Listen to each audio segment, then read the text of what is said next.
Spek mata tak baru. Lupa spek mata.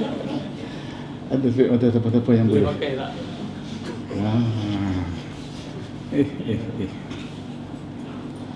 Oh, tak boleh. Bisa 6.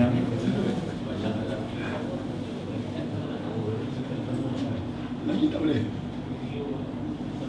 Dua latih. Tak boleh. Kembang. Dia tak ada. Pak Pak lagi tak boleh. Tapi cuba api. Tak boleh. Oh. Siapa ada? Kasih. Cuba tengok. Allah. Tukar baju lupa.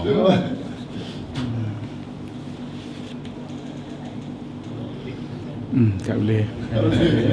Tak boleh baca langsung. Tak boleh macam tu. Sama power. Tak ada lah. Tak boleh baca, tak nampak. Tak boleh. Dia nampak selari semua.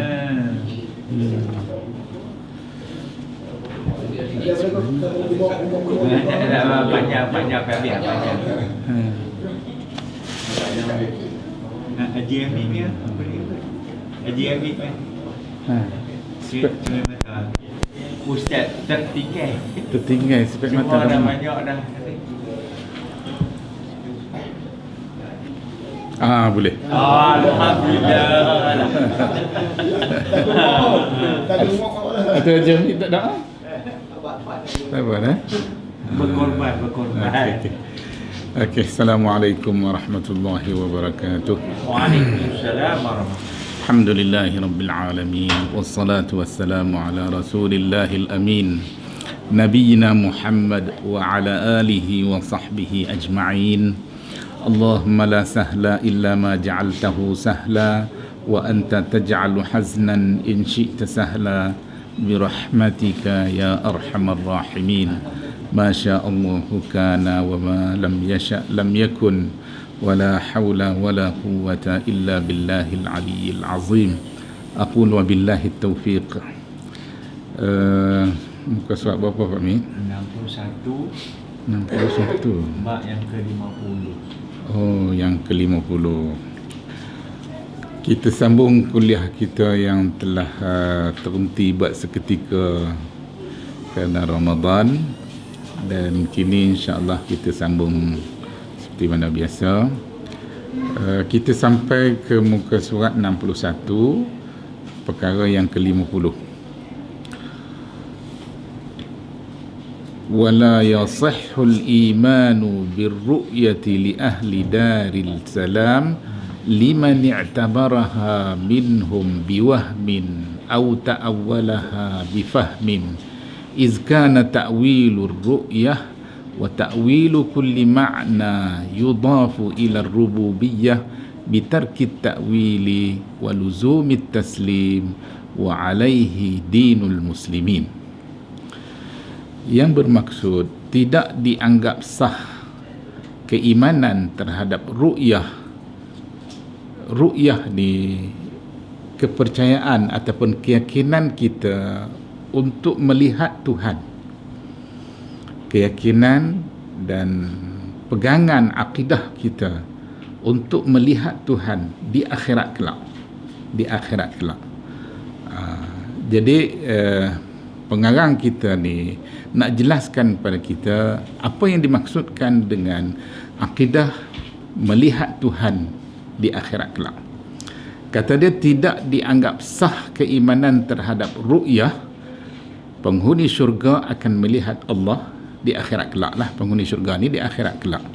Adapun di dunia, berdasarkan kepada dalil-dalil yang ada daripada ayat-ayat Al-Quran dan juga hadis-hadis Nabi yang sahih, kita tidak menemui mana-mana ayat maupun hadis-hadis yang sahih yang mengatakan kita boleh tengok Tuhan di dunia.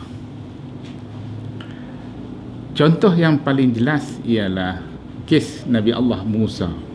Bila Nabi Allah Musa minta kat Tuhan, nak tengok Tuhan, arini anzur ilaik, dia minta supaya Tuhan perlihatkan kepada dia, dia nak tengok Tuhan. Tuhan jawab, lantarani, kamu tak boleh tengok aku. Walakin inzur ilal jabal, Tuhan suruh Musa tengok kepada bukit Turi Sina di semenanjung Sinai. Jadi bila dia tengok ke bukit Turi Sina, maka berlaku gegaran kuat bukit Turi Sina tu, menyebabkan Musa pengsan, jatuh tersungkur Musa. Lepas tu Musa mengaku dia takkan minta dah sesuatu yang dia sendiri tak tahu akibatnya. Maka berdasarkan pada contoh ini dikatakan bahawa peluang untuk melihat Tuhan di dunia adalah tidak dibenarkan.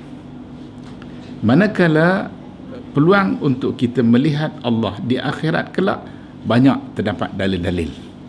Banyak terdapat dalil-dalil sehingga di kalangan ulama hadis seperti mana Ad-Daraqutni telah mengumpul sebanyak yang ada daripada hadis-hadis Nabi, sama ada sahih maupun tidak sahih, dalam sebuah kitab yang dinamakan Ar-Ru'yah.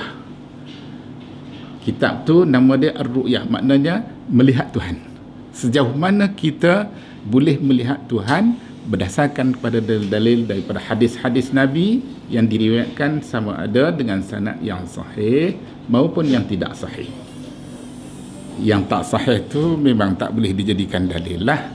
Tapi kenapa dimasukkan juga dalam kitab tu?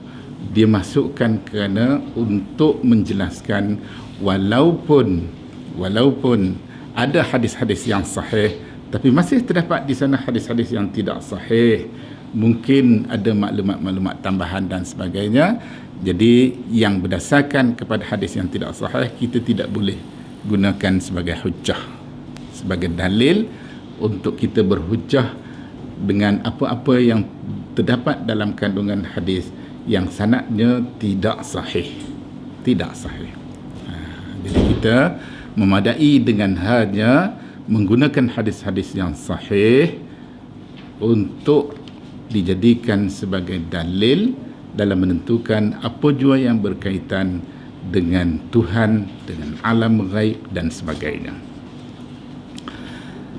Baik, bagi mereka yang menganggapnya dengan penggambaran tertentu atau mentakwilnya dengan pemahaman yang keliru, sebab penafsiran ru'yah dan sifat-sifat rububiyah Allah lainnya tidak boleh dengan mentakwilnya. Maknanya pengarang kita ni nak jelaskan kepada kita, pertama sekali, kalau dengan sekadar kita kata kita beriman kepada ru'yah, peluang untuk melihat Tuhan di akhirat kelak, dengan cara membuat sesuatu gambaran, pemahaman tertentu, ataupun menakwil ni kita ubah makna zahir kepada makna yang tidak zahir mengikut persepsi kita sendiri. Ini tidak dianggap sah keimanan yang sedemikian rupa, kerana amalan mentakwil ini tidak berasas. Jadi amalan mentakwil dalam hal-hal yang berkaitan dengan akidah terhadap Allah Subhanahu wa taala maupun terhadap alam-alam ghaib, kita tidak boleh menakwil sewenang-wenangnya dengan hanya bersandarkan kepada tanggapan ataupun pemahaman yang sekadar agak-agak. Ini tak boleh, tak cukup. Tidak bermakna di sini bahawa amalan mentakwil itu dinafikan sama sekali. Tak. Mentakwil dengan maksud menafsir itu diterima. Ibn Taymiyah dalam fatwa dia dalam Aqidah Al-Wasithiyah juga ada menjelaskan maksud takwil yang kita dapati dalam Al-Quran maupun dalam hadis-hadis Nabi. Dia ada beberapa makna.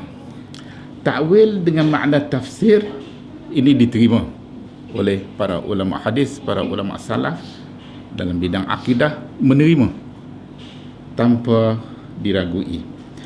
Takwil dengan makna ta'bir takwil dengan makna takbir.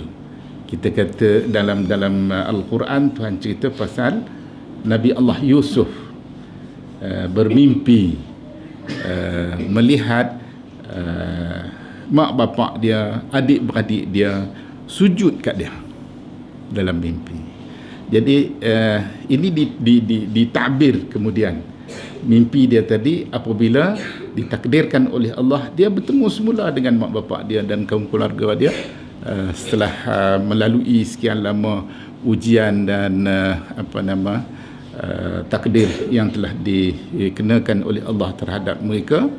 Mereka diketemukan balik semula. Dalam pertemuan itulah Nabi Yusuf menjelaskan semula, ini dialah takbir mimpi dia yang pada satu ketika dulu. Itu takwil dengan makna takbir juga diterima.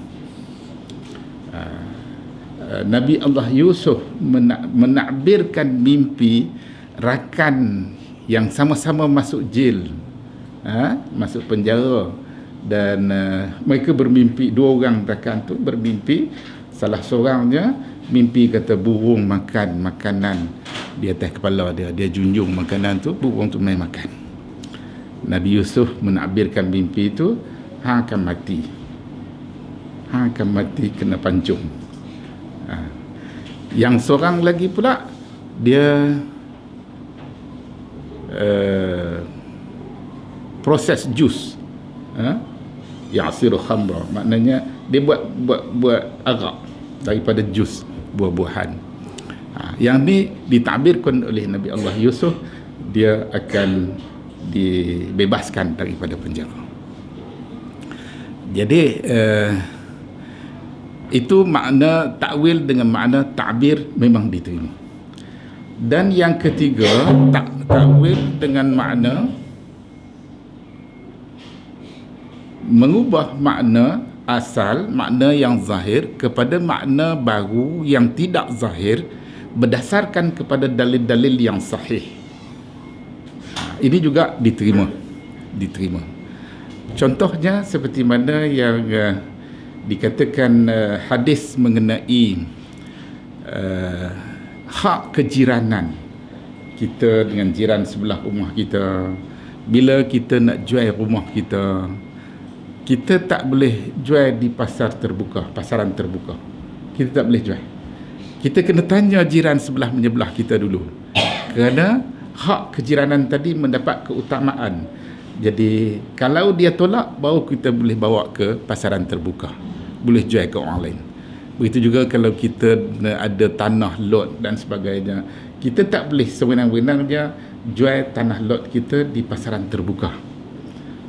Ini berdasarkan pada hadis al-jaru ahaqqu bisaqabih, jiran itu lebih berhak kerana kejiranan dia. Kerana kejiranan dia lebih berhak mendapat keutamaan berbanding dengan orang lain yang tidak berjiran, yang duduk di tempat-tempat lain yang berjauhan dan sebagainya.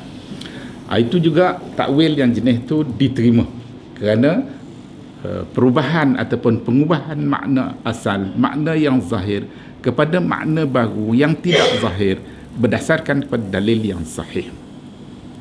Yang keempat, takwil dengan makna mengubah daripada makna asal kepada makna yang baru tidak berdasarkan pada dalil yang sahih, sebaliknya hanya berdasarkan kepada ijtihad mujtahid tertentu. Ini berlaku ataupun contoh yang berlaku kepada Abu Hanifah. Abu Hanifah menakwilkan maksud hadis Nabi yang Nabi bersabda, ayyuma imra'atin nakahat bighairi izni waliyiha fanikahuha batil. Mana-mana wanita yang berkahwin tanpa izin wali dia, nikahnya batal, nikahnya tidak sah. Abu Hanifah menakwilkan maksud wanita dalam hadis ini kepada wanita hamba mukatab. Makna hamba mukatab ni, hamba wanita yang sudah diberi peluang untuk memerdekakan diri dia dengan cara menebus diri. Dia bayar dengan jumlah tertentu kepada pemilik dia ataupun tuan dia dan dia akan dibebaskan. Itu hamba mukata. Jadi wanita yang dalam keadaan begitu, pemilik dia sudah bagi peluang kepada dia untuk menebus diri dia supaya dia menjadi merdeka, maka dalam keadaan begitu dia tidak boleh berkahwin kecuali dengan izin tuan pemilik dia.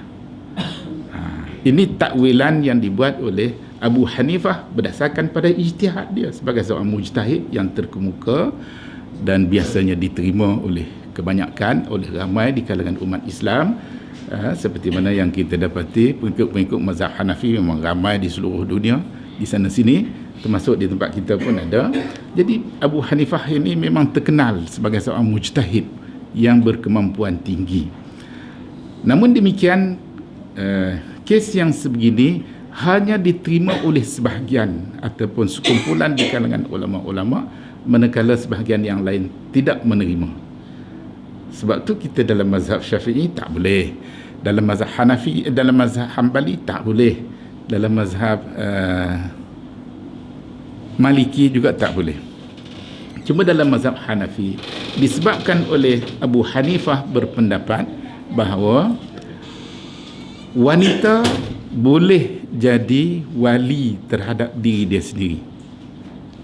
Ini pandangan Abu Hanifah. Dalam kes ni dia berdasarkan kepada hadis di mana wanita di kalangan sahabat datang bertemu Nabi dalam satu majlis dan menghebahkan diri dia kepada Nabi.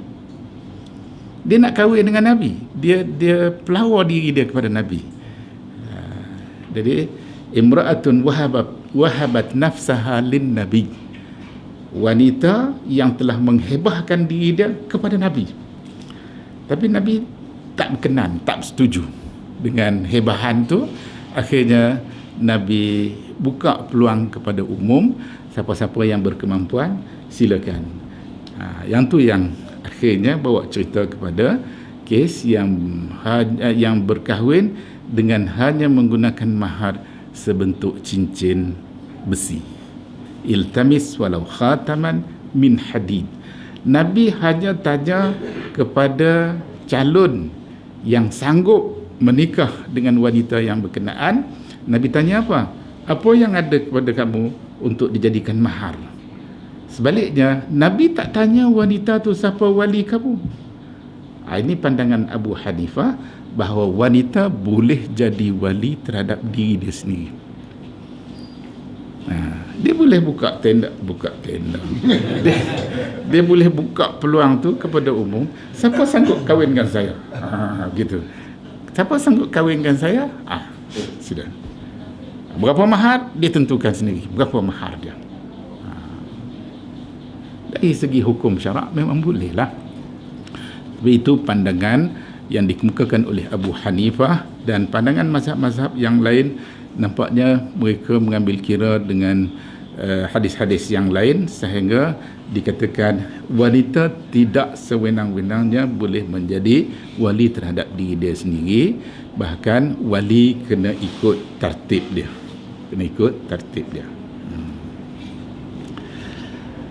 Itu satu lagi pecahan yang juga dikatakan takwil ni berlaku, boleh berlaku takwil dengan maksud tahrif. Apa maksud tahrif?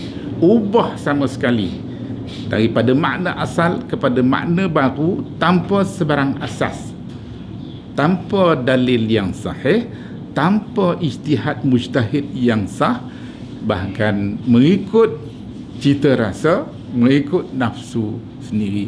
Dan ini berlaku kepada golongan Syiah yang telah menakwilkan apa yang dimaksudkan di dalam beberapa ayat dalam surah Al-Baqarah, di mana Tuhan suruh Bani Israel sembelih lembu betina. Mereka menakwilkan lembu betina dalam ayat-ayat yang berkenaan dengan Siti Aisyah. Dia pun nak sembelih Siti Aisyah tu. Dia kata berdasarkan kepada ayat-ayat yang suruh sembelih lembu betina dalam surah Al-Baqarah ialah Aisyah. Itu takwil mengikut hawa nafsu. Dan begitulah para ulama salaf mengambil pendirian takwil yang berlaku kepada golongan ahli kalam, menakwilkan ayat-ayat sifat Allah dan juga hadis-hadis Nabi berkaitan dengan sifat-sifat Allah, khususnya sifat af'al, sifat perbuatan. Ini termasuk dalam kelompok takwil yang terakhir. Takwil berdasarkan hawa nafsu, takwil yang tidak berasas, yang betul. Sebab tu ulama salaf berpendirian menolak sama sekali amalan menakwil sifat-sifat Allah, terutama sekali sifat-sifat af'al, sifat perbuatan Allah Subhanahu wa taala. Hadis Nabi kata Tuhan turun ke langit dunia apabila tiba sepertiga malam yang akhir. Mereka kata dah, bukan turun. Itu dah. Itu menolak kenyataan Tuhan tentang kenyataan Nabi tentang Tuhan. Menolak kenyataan Tuhan tentang diri dia, tentang Tuhan. Tuhan kata Ar-Rahmanu 'alal 'arsy istawa. Dia berkata dak, bukan duduk di atas arasy. Dak. Tuhan tu tak bertempat.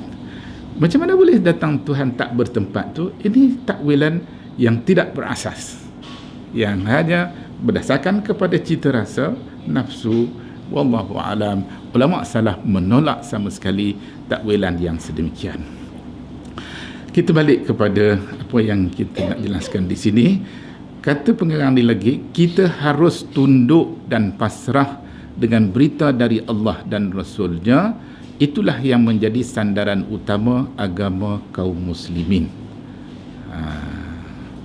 Jadi dalam soal ru'yah ini, walaupun kita tidak dibenarkan melihat Tuhan di dunia ini, tapi kita yakin dan percaya, menjadi sebahagian daripada akidah pegangan kita, bahawa kita akan diberi peluang melihat Allah di akhirat kelak. Mudah-mudahan kita termasuk dalam golongan ahli syurga, maka insya-Allah kita akan dapat lihat. Aisyah pernah tanya Nabi, bagaimana ahli-ahli syurga ni? Penghuni-penghuni syurga ni memang ramailah, ramai. Bagaimana mereka nak lihat? Mereka ramai nak tengok Tuhan satu.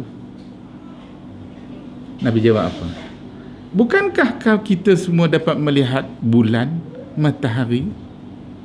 Bulan dan matahari itu satu-satu saja, tapi kita walaupun ramai, kita lihat. Kita main di sini, kita rasa bulan tu ikut kita. Macam bulan tu kita punya. Orang lain pun macam tu juga. Padahal bulan tu satu saja. Tapi kita dapat lihat dengan jelas, kita dapat lihat dengan selesa. Wallahu alam. Itu ibarat ataupun gambaran, sedikit gambaran yang Nabi berikan kepada Aisyah sebagai jawapan soalan Aisyah bagaimana nak tengok Tuhan. Baik, kita teruskan dengan perkara yang ke-51. Wa man lam yatawaqqan nafya wat tashbiha zalla wa lam yusibit tanziha. فإن ربنا جل وعلا موصوف بصفات الوحدانية منعوت بنعوت الفردانية ليس في معناه أحد من البرية. Maksudnya barang siapa tidak menjauhi tindakan menafikan sifat-sifat Allah dan menyerupakan sifat-sifat Allah dengan sifat-sifat makhluk Allah. Ini apa maksudnya? Maksudnya, apabila kita dimaklumkan oleh Allah tentang sifat-sifat Dia yang tertentu, tentang nama-nama Tuhan yang tertentu. Nama-nama Tuhan dalam senarai 99 nama yang kita dapati diperkenalkan oleh Tuhan dalam Al-Quran, diperkenalkan oleh Nabi Muhammad dalam hadis-hadis dia kepada kita. Kita kena mengambil sikap menerima seadanya. Walaupun ada sebahagian daripada nama-nama Tuhan ni tadi yang kita rasa tak sedap, tak sedap hati nak bagi nama Tuhan dengan nama yang sedemikian. Contohnya, salah satu nama daripada 99 nama tadi, Al-Mutakabbir. Dalam Quran Tuhan sebut, dalam hadis Nabi juga Tuhan sebut Al-Mutakabbir. Al-Mutakabbir ni kalau diterjemahkan dalam bahasa kita, kita kata orang yang takabur. Kita rasa tak sedap nak buat nama tu kat Tuhan. Bukan kita yang buat nama tu kat Tuhan. Tuhan yang maklumkan, yang bagi tahu kepada kita yang itu salah satu nama dia. Al-Mutakabbiru. Jadi walaupun kita rasa tak selesa, Tok Guru Ni Aziz kata Al-Mutakabbir makna dia something. Something kah? Dia kata something. Itu ikut logat Kelantan, logat daerah Kelantan lah. Kita ke Penang kalau kata something tu, wah, tak terpakai satu lah. Itu bahasa logat kita lah. Tapi logat Kelantan barangkali taklah begitu, wallahu a'lam. Tapi maknanya Al-Mutakabbir tu dia mengandungi sifat takabur, sikap besar diri. Ialah walaupun kita rasa tak selesa untuk menamakan Allah dengan sifat, dengan nama Al-Mutakabbir, jangan sampai kita menafikan. Kita kata, "Tak, bukan begitu, begini." Seolah-olah kita lebih tahu daripada Tuhan tentang hal ini. Bukankah Allah lebih mengetahui daripada sesiapa pun tentang apa pun, termasuklah tentang nama-nama yang dipilih oleh Allah untuk dimaklumkan kepada kita bahawa itu adalah sebahagian daripada nama dia. Kita terima seadanya lah. Apa yang kita duk kalut-kalut? Kita terima seadanya. Kita baca Al-Mutakabbir, Al-Mutakabbir. Kalau diterjemah kita rasa tak selesa, jangan duk terjemah, kekalkan. Sebab itulah sebahagian di kalangan ulama-ulama kita dari kalangan ahli kalam ni, bila dia kata bila dia baca ayat wa yabqa wajhu rabbika dzul jalali wal ikram, dia nak tafsir ayat tu, wajah tu nak tafsir dengan apa? Kalau wajah dalam bahasa biasa dikatakan bermakna muka. Apakah Tuhan itu ada muka? Ini soalan-soalan yang timbul dalam kepala. Bukan setakat timbul dalam kepala, dia cakap keluar lagi. Orang lain pun boleh dengar sama. Orang lain pun boleh turut terpengaruh dengan keraguan dia sama. Dia melahirkan rasa ragu tadi, keraguan tu tadi. Jadi menyebabkan ramai tertarik, ramai terbawa-bawa dengan tindakan menakwil, bukan sekat menakwil, menolak sifat yang Tuhan sifatkan pada diri dia, menolak kenyataan Allah tentang Allah. Ni sikap ni biadab, tak boleh. Tuhan kata wa yabqa wajhu rabbika zul jalali wal ikram. Kita baca wa yabqa wajhu rabbika zul jalali wal ikram. Makna sikit sebanyak makna dia kita faham. Kita faham setakat yang kita mampu. Selebihnya wallahu a'lam, Allah saja yang Maha mengetahui. Itu yang saya maksudkan, kita kena mengambil sikap menerima seadanya daripada kenyataan-kenyataan Allah, kenyataan-kenyataan Nabi tentang Allah Subhanahu wa taala, tentang makhluk-makhluk yang lain. Makhluk-makhluk gaib yang lain pun sama juga. Kadang-kadang kita rasa tak masuk akal bila Tuhan cerita dalam surah Al-Kahfi mengenai Ashabul Kahfi, penghuni-penghuni gua di Jordan tu, gua Kahf di Jordan. Kahf tu makna dia gua. Mereka duduk dalam, mereka mati buat sekian lama, kemudian hidup balik. Masuk akal tak? Berapa banyak dah kes yang berlaku macam tu? Tak ada. Yang tu saja. Jadi masuk akal tak masuk akal? Akal kita ni sebenarnya sangat terhad kemampuan akal kita. Ada benda hari ni tak masuk akal, besok masuk akal. Banyak benda. Pengalaman kita yang dah berumur 60, 63 dah. Amin lah. Letih dah. Letih dah. Berasa tak masuk akal aku satu hari ni nak beruban bertera ni. Hari ni dah jadi kenyataan. Kenyataan. Hak hitam dah jadi putih. Mesin naik putih balik. Jadi kita satu hari kita tak boleh terima kerana sebab-sebab tertentu, barangkali sikap kita, barangkali apa-apa kelemahan kita lah. Kita tak jangkau yang kita nak boleh hidup sampai 63 tahun. Tapi sudah ternyata hari ini dah masuk 63 tahun. Berapa hari lagi nak hidup? Wallahu a'lam. Kita tengok orang-orang yang setengahnya tu, bila Tuhan bagi peluang hidup lama, hidup dia tu wallahu a'lam. Nak kata dia bahagia dalam hidup dia ke tidak ke. Umur dah beratus-ratus tahun, nak celik mata pun tak naik dah. Kena buh selotip mata. Buka buh selotip, tak boleh pencit dah mata. Kalau kita tanya dia nak hidup lagi ni, barangkali dia kiling kepala lah. Ada pernah melawat rumah orang tua-tua di Sungai Nibung. Ada orang Islam situ. Ada 2-3 orang Islam. Pergi tengok ni lah pekerja-pekerja ni duk suat nasi. Dia tu pejam mata. Anak kata mata dia tak boleh buka kan? Dia kata boleh. Dia celik tengok anak. Lepas tu dia pejam balik. Orang suat dia nganga mulut makan. Kata nak tanya, nak bersembang dengan dia, boleh tak? Boleh lah. Dia kata dia boleh cakap elok. Sembang lah, pergi dekat tanya dia. Lama dah kami duduk sini. Dia pejam mata angguk ya. Lama tak berasa nak balik ke rumah-rumah tangga. Tak mau nak duduk sini.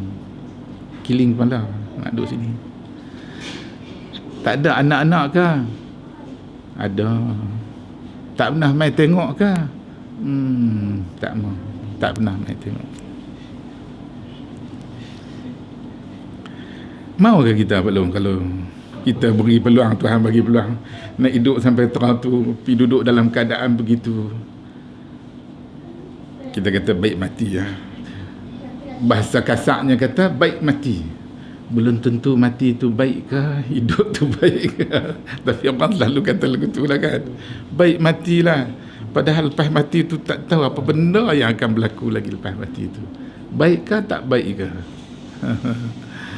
Jadi maknanya sesuatu yang telah Allah tentukan kepada kita, sama ada benda tu dah berlaku, akan berlaku, benda ni subjektif dan kemampuan akal kita untuk mengetahui, untuk menerima, ini juga sangat terhad.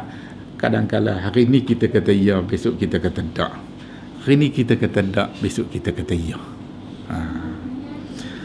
Okey. Jadi maksud barang siapa tidak menjauhi tindakan menafikan sifat-sifat Allah. Yang tadi, yang kita maksudkan tadi. Dalam Quran Tuhan kata yadullahi fawqa aydihim, tangan Allah di atas tangan-tangan mereka. Tak, bukan begitu. Kuasa Allah. Jangan. Tak tu, itu yang dikatakan tindakan menafikan sifat-sifat Allah. Menafikan sifat-sifat Allah yang Allah sifatkan pada dirinya. Soal tafsirannya, kita tahu tafsir, kita tafsir. Kita tak tahu, wallahu a'lam. Tapi kita mengambil sikap beriman dengan kenyataan Allah itu yang paling benar, paling tepat. Soal kita mampu faham, tak mampu faham, sekat mana yang kita mampu, itulah habuan kita. Yang kita tak mampu, wallahu a'lam. Wallahu a'lam. Ada juga yang menimbulkan persoalan, kalau kita ambil sikap macam tu, bermakna ada ayat-ayat Quran yang diturunkan kepada kita, tapi kita tak faham. Jadi sia-sia sajalah ayat tu. Siapa kata begitu? Ada ayat-ayat Quran yang kita tak faham sampai ke hari ni. Nabi pun tak bagi tahu kat kita apa maksud dia. Sampai hari ni. Tapi kita tak boleh kata ini sia-sia. Tak. Quran ni kalam Tuhan. Kalam Tuhan ini tak sia-sia. Ada faedah, ada hikmah yang Allah Maha mengetahui di sebaliknya. Bila Tuhan kata kat kita, Kaf, Ha, Ya, Ain, Sad. Apa maksudnya? Tak ada siapa yang tahu. Ulama-ulama tafsir di kalangan ulama salaf mengambil pendirian Allahu a'lamu bimuradih.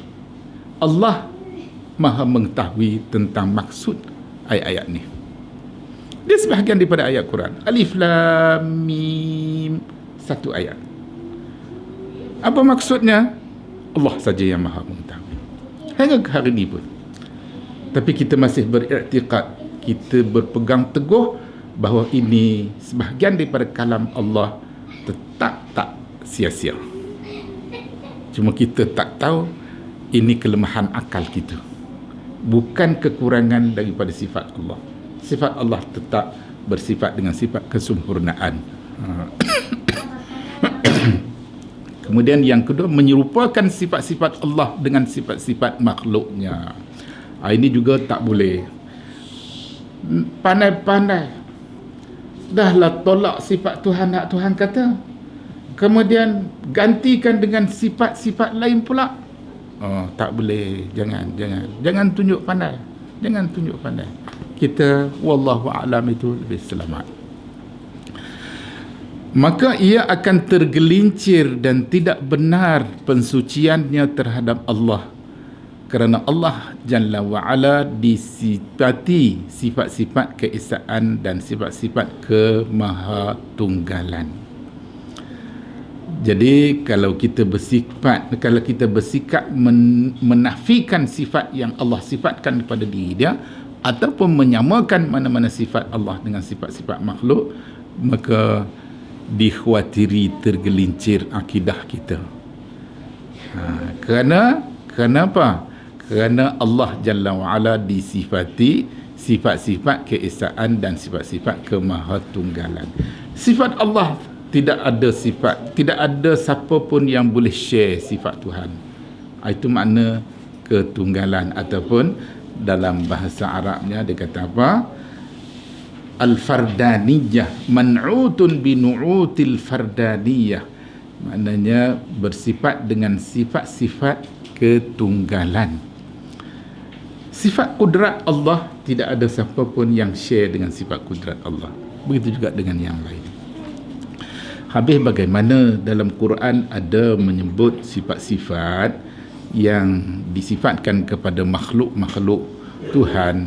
Sifat halim, lemah lembut, disifatkan kepada Tuhan dalam Quran, dan juga disifatkan kepada Nabi Allah Ibrahim. Nabi Allah Ibrahim bila dikenaki supaya dia melaksanakan apa yang dia lihat dalam mimpi dia, sembelih anak dia Ismail, dia rasa tak sampai hati nak sembelih. Tuhan sifatkan perasaan Ibrahim terhadap anak dia tadi dengan sifat halim.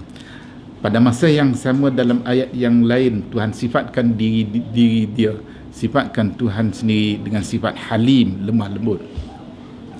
Apakah di sini berlaku perkongsian? Tak ada. Sifat halim yang disifatkan kepada Allah, sifat halim yang layak bagi Allah. Lain daripada sifat halim yang disifatkan kepada Ibrahim, kerana sifat halim yang disifatkan pada Ibrahim itu sifat halim yang layak bagi Ibrahim. Lain, bezanya jauh di antara bumi dengan langit. Tak sama. Sama dari segi sebutan, tapi tak sama dari segi maksud. Sama dari segi sebutan, tak sama dari segi hakikat kebenaran sebenarnya, tetap tak sama. Ini berlaku bukan saja pada sifat halim, tapi pada beberapa sifat dalam Al-Quran. Sifat raziq, dalam Quran Tuhan yang memberi rezeki. Dalam ayat yang lain Tuhan menyifatkan suami-suami diberi tanggungjawab untuk memberi rezeki kepada anak isteri mereka. kita, disifatkan supaya memberi rezeki kepada anak-anak pinak kita. Sifat pemberi rezeki yang kita miliki lain daripada sifat pemberi rezeki yang Allah miliki. Itu yang dikatakan laisa kamithlihi syai' wa huwas samiul basir. Allah tidak melupai apapun, dia maha mendengar lagi maha melihat. Maknanya berlaku penafian dalam ayat itu, tetapi berlaku pengisbatan dalam ayat yang sama pada sifat-sifat yang disebutkan dalam ayat itu, sifat sama' dan sifat basar. Sifat sama' dan sifat basar yang dimiliki oleh Allah lain daripada sifat sama', sifat basar yang dimiliki oleh makhluk-makhluk Allah Subhanahu wa ta'ala. Bahkan sesama kita pun berbeza. Sama' saya dengan sama' Pak Mik lain. Saya kalau orang cakap pelan-pelan tak apa dengar. Budak-budak pelajar-pelajar di universiti kadang bila dia nak tanya soalan-soalan tu, cakap pelan-pelan, mana nak dengar. Kena berderai. Pak Mik dia kuat lagi, boleh dengar, cakap pelan pun boleh. Orang tua-tua duk katakan bila budak-budak dia tidur mudah jaga sangat kan. Mak ni nak buat kerja, nak rehat. Bila anak tidur tu berasa lega. Tak maulah orang duk kacau-kacau anak dia, jaga asal lagi merak pula kan. Bila anak tu merak tak boleh bunyi sikit, jagalah. Orang tua kata budak ni telinga serba lintah. Tak gitu. Kami orang tua lah, orang muda-muda tak tahu lagi. Kita orang tua ni dia kata telinga macam lintah, makna tak tahulah telinga lintah terang mana, kita tak pernah buat kajian.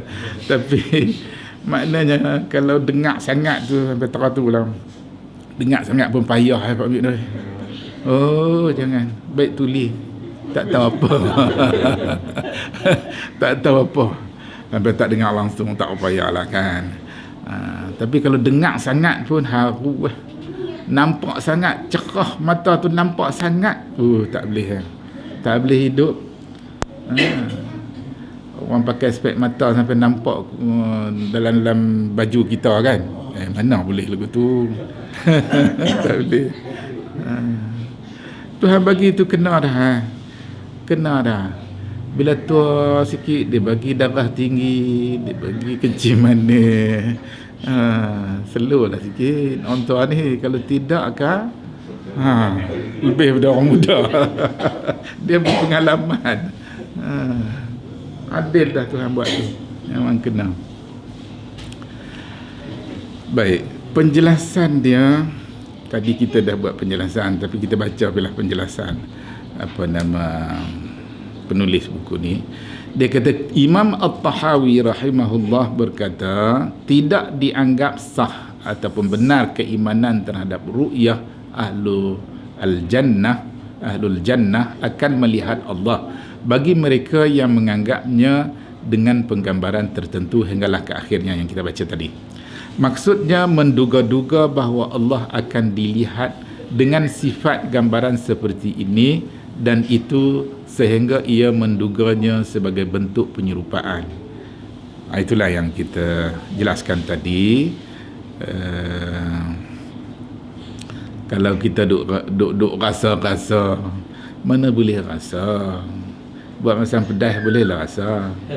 Ni sifat Tuhan, nak melihat Tuhan tu macam mana, duk berjancelik, tak boleh, bukan cara dia.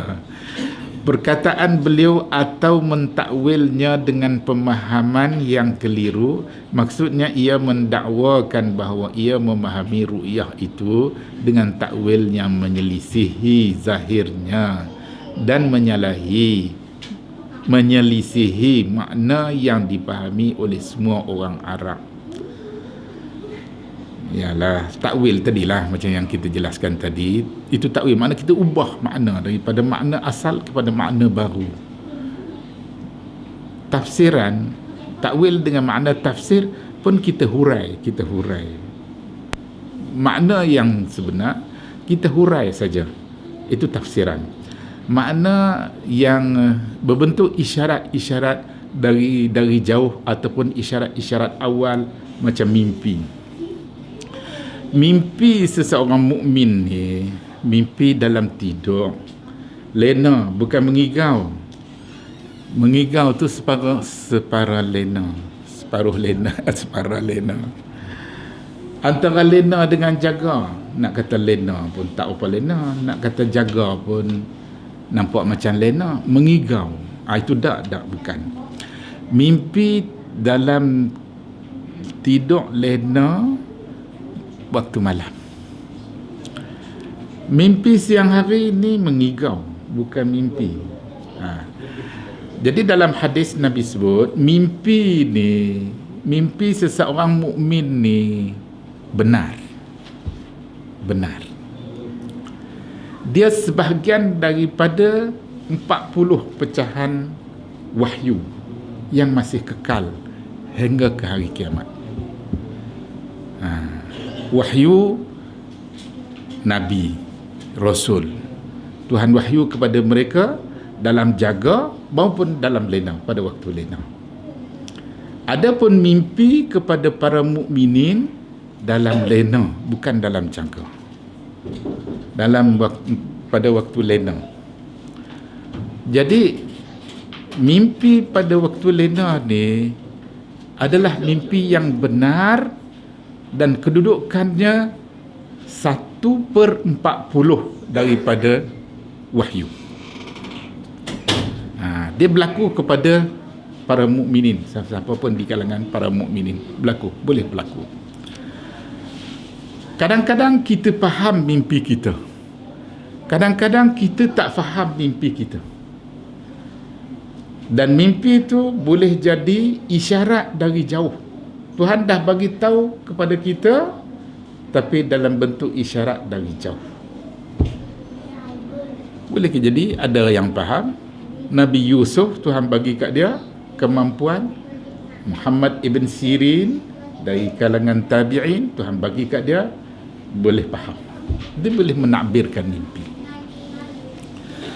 Kadang-kadang mimpi tadi dibagi maklumat awal. Sebab tu dalam hadis, bila kita bermimpi, hadis Nabi kata, jangan cerita. Bangkit pagi jangan duk sibuk kalau nak bercerita.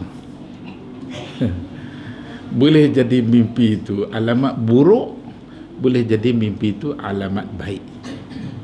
Boleh jadi. Jangan duk buat kalut pergi cerita kat mana, pergi cerita kat mana. Tak. Dalam hadis suruh kita bersedekah. Kita bangun pagi, kita rasa mimpi semalam ni pelik sikit. Bangkit pagi tu, carilah siapa-siapa yang berhak menerima sedekah, bagilah. Tak nanti banyak, sikit pun ya.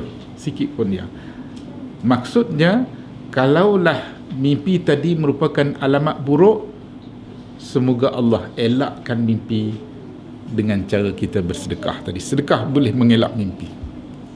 Ataupun mimpi tadi merupakan alamat baik, semoga Allah kekalkan alamat baik itu tadi dan akan berlaku tanpa gangguan. Maksudnya, kadang-kadang Tuhan dah bagi tahu awal kat kita akan dapat itu. Tanpa diketahui, tanpa disedari, kita berlaku zalim kepada mana-mana pihak. Akhirnya alamat baik tadi terhalang disebabkan oleh kezaliman kita, disebabkan oleh apa-apa yang lain. Ana satu hari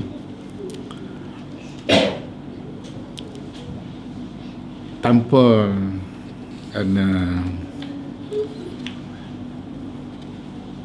Ana tak faham sangatlah, orang tu mai jauh, dia mai nak minta berhutang. Terkejut Amit. Dia mai nak minta berhutang. Dia minta berhutang tak banyak nak pun, tapi mai tu jauh. Dan dia mai rumah Ana, dia tak pernah mai seumur hidup, tak pernah kenal Ana dengan dia, tak pernah berjumpa, tak pernah berkenal, tapi dia mai di rumah Ana minta berhutang. Ana tak ada di rumah. Orang rumah ada. Orang rumah telefon kat Anda, dia pejabat, Anda kata tak apa, panggil dia masuk. Anda balik lah ni. Balik tengok, oh okey lah, kena sembang apa itu ni, okey lah.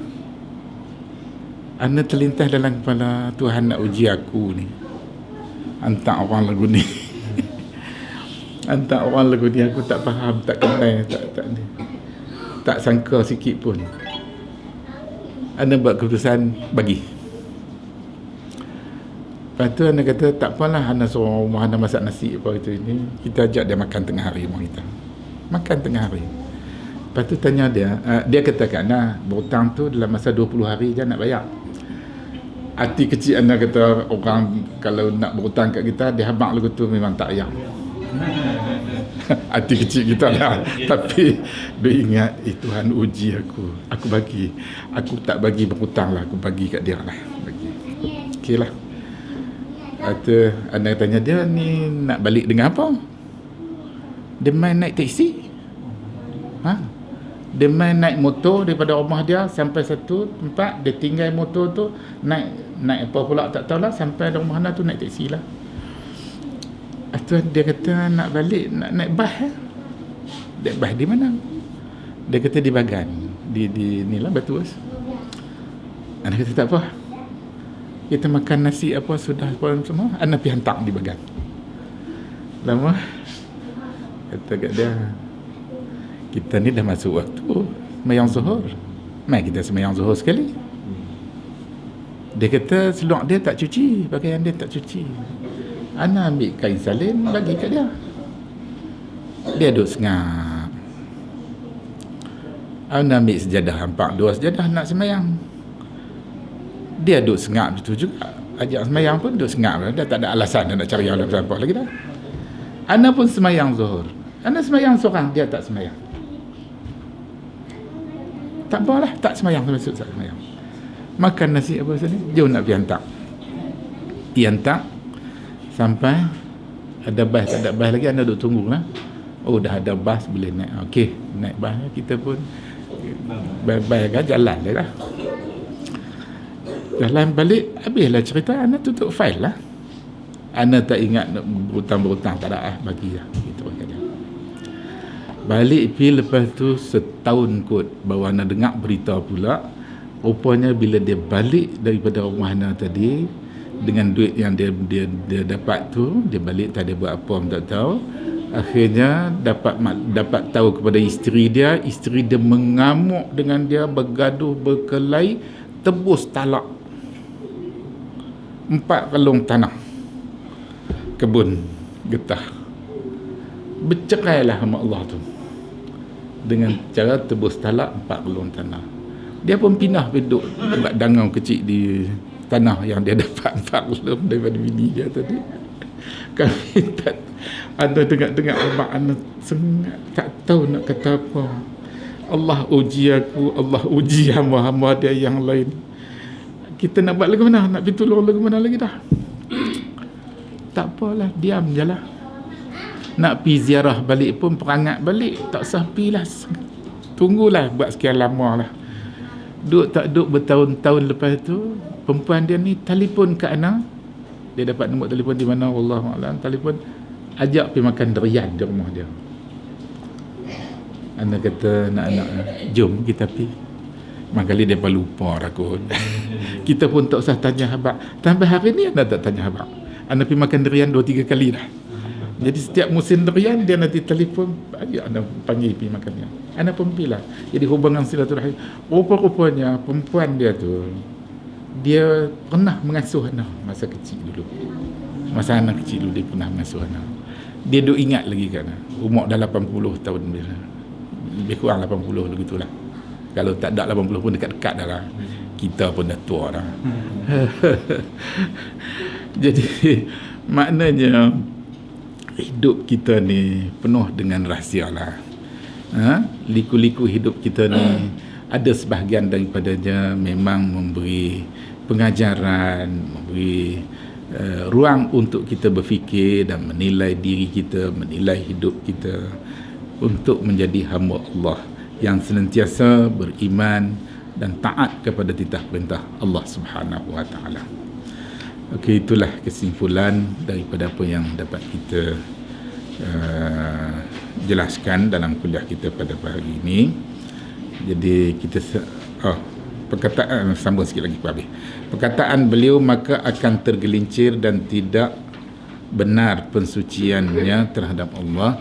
Hal itu kerana Mu'tazilah menyangka bahawa mereka mensucikan Allah Ta'ala dengan penafian ini. Jadi bila mereka kata bukan yadullah fawqa aidihim, bukan makna tangan Tuhan, sebaliknya mereka kata maksudnya kuasa, itu tujuan mereka nak memahasucikan Allah daripada menyerupai tangan-tangan makhluk itu. Apakah pensucian itu dengan cara menafikan sifat-sifat kesempurnaan? Itu persoalannya. Menafikan ru'yah bukanlah sifat kesempurnaan, kerana sesuatu yang tidak ada itulah yang tidak bisa dilihat. Indonesia ni. Sesungguhnya sifat kesempurnaan itu hanyalah ada pada menetapkan ru'yah. Mu'tazilah menafikan peluang kita melihat Tuhan walaupun di akhirat kelak. Di dunia memang menafikan. Ahlussunnah wal Jamaah juga mengambil sikap menafikan peluang untuk kita melihat Tuhan di dunia. Sebab kalau boleh, maka Musa lah orang yang pertama berhak untuk melihat Tuhan. Tapi bila Musa pun tak boleh, maka kita lagi tak boleh. Adapun di akhirat, kita ada banyak dalil-dalil, sandaran dalil daripada ayat Quran, daripada hadis Nabi, yang kita akan diberi peluang untuk melihat Allah di akhirat kelak apabila kita dimasukkan ke dalam syurga. Sebagai kemuncak nikmat ahli syurga ialah melihat Allah Subhanahu wa taala. Setakat itulah barangkali kuliah kita pada pagi ini. Kita sambung semula dengan perkara yang ke-52, wa ta'ala 'anil hudud wal ghayat wal arkan wal a'dha wal adawat la tahwihil jihatus sittu kasairil mubtada'at wallahu a'lam.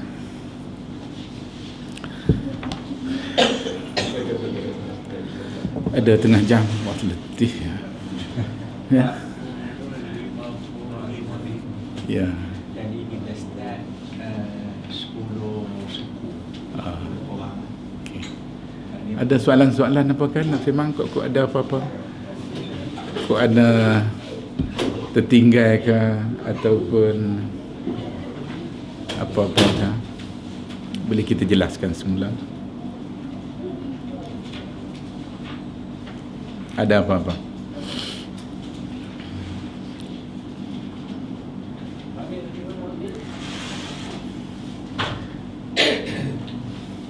Terima kasih Jamil.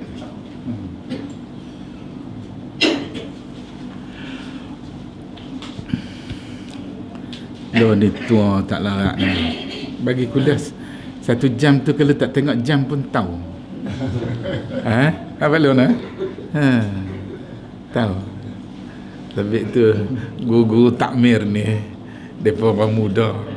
Depa muda-muda, depa kena tengok jam. Maksud jam depa nanti tengok jam, tak tengok jam. Kita tua-tua ni tak payah tengok jam dah tahu. Kemampuan kita tu dah sampai tahap maksimum. 1 jam tak larat pirah. Okay. Ana di universiti bagi slot 3 jam kuliah. Letih. Bagi dekat 1 jam tu kita tahu berhenti saat. Lepas tu sambung balik pula. 3 jam, satu slot 3 jam sekali. Kalau dulu masa muda 3 jam tak ada apa-apa, boleh. Berang 3 jam. Elah tak boleh. Tak dah nak menyawa. Okey, tak ada apa nak? Tak ada apa, kita tangguh dululah kelas kita pada pagi ini. InsyaAllah kita sambung lagi pada masa yang akan datang. Anda nak cuba cari slot, kalau boleh kita buat 2 kali sebulan. Tapi tak tahulah macam mana. Nak cuba tengoklah. Sempena anak yatim ni sekali, sebab pertemuan kita dengan anak-anak yatim ni sebulan sekali. Kemudian kita cari lagi 1 slot pula ke pertengahan bulan kalau ke mana kan. InsyaAllah. Okey, Assalamualaikum warahmatullahi wabarakatuh. Kita beralih ke majlis penyampaian bantuan anak-anak yatim.